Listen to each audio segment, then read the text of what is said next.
அன்பான நண்பர்களே, வணக்கம். நான் உங்கள் நசி. மக்கள் சேவையே மகேசன் சேவை. பகுத்தறிவையும் சனாதன தர்மத்தையும் உணர்த்தும் ஒரு நீதி கதையை கேளுங்கள். உங்கள் வாழ்க்கையை அர்த்தமுள்ளதாக மாற்றிக்கொள்ளுங்கள். ஒரு அரசன் தன் நாட்டில் இயற்கை எழில்களை பாதுகாப்பதோடு மக்கள், அங்கு வாழும் உயிரினங்கள் என அனைத்தையும் நன்கு பாதுகாத்து பராமரித்து வந்தான். எந்நேரமும் நாட்டு மக்கள், நாட்டின் பொது நலன் குறித்து ஆலோசனையில் ஆழ்ந்திருப்பான். இரவும் பகலும் நாட்டின் பல்வேறு பகுதிகளுக்கு சென்று வருவதே தனது பணியாக கொண்டான். ஒரு நாள் காட்டு வழியில் சென்று கொண்டிருந்த அரசன் அங்கு வனதேவதையை கண்டான். அந்த தேவதையிடம், இந்த காட்டில் என்ன செய்து கொண்டிருக்கிறீர்கள்? தங்கள் கையில் இருப்பது என்ன புத்தகம் என வினாவினான். இப்புத்தகத்தில் இறைவனை ஆராதிப்பவர் பெயர்கள் அடங்கியுள்ளது என்றாள் வனதேவதை.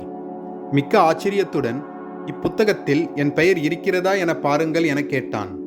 அத்தேவதையும் பார்த்து அரசனின் பெயர் அந்த புத்தகத்தில் இல்லாததைக் கண்டு வருத்தமுற்றாள். அதற்கு அரசன், தாங்கள் வருந்த வேண்டாம், என் பெயர் இருக்காது. ஏனெனில் எனக்கு தெய்வ ஆராதனைக்கும் புண்ணிய யாத்திரை செய்வதற்கும் நேரம் கிடைப்பதில்லை. அதனால் என் பெயர் அதில் இருக்க வாய்ப்பில்லை.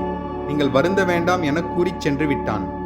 சில காலம் கழித்து மற்றொரு நாள் அதே வனதேவதையை அரசன் கண்டான். இம்முறை சிறிய புத்தகத்தை கையில் ஏந்தி கொண்டு நின்றிருப்பதை கண்டான். அரசன் அந்த வனதேவதையிடம், என்ன இந்த முறை சிறிய புத்தகத்தை கையில் ஏந்தி கொண்டு நின்றிருக்கிறீர்கள் என வினாவினான். அதற்கு வனதேவதை, கடவுளுக்கு பிரியமானவர்களின் பெயர் அடக்கிய புத்தகம் இது என்றாள். இப்புத்தகத்தில் கடவுளின் பெயரை கூட உச்சரிக்காத என் பெயர் இடம்பெற வாய்ப்பே இல்லை. ஆனாலும் என் நாட்டு மக்கள் யார் பெயராவது வந்திருக்கிறதா என பாருங்கள் என்றான். அதற்கு சரி என்று கூறி வனதேவதையும் பார்க்க துவங்கினாள். ஆச்சரியத்துடன் வனதேவதை அரசனை பார்த்து, உங்கள் பெயர் முதல் பக்கத்தில் முதல் பெயராக உள்ளது என கூறினாள். அரசன், என் பெயர் உள்ளதா? எனக்கு கடவுளின் நாமம் உச்சரிக்க கூட நேரமில்லை, யாத்திரைக்கும் போனதில்லை, என் பெயர் எப்படி என்று கேட்டான்.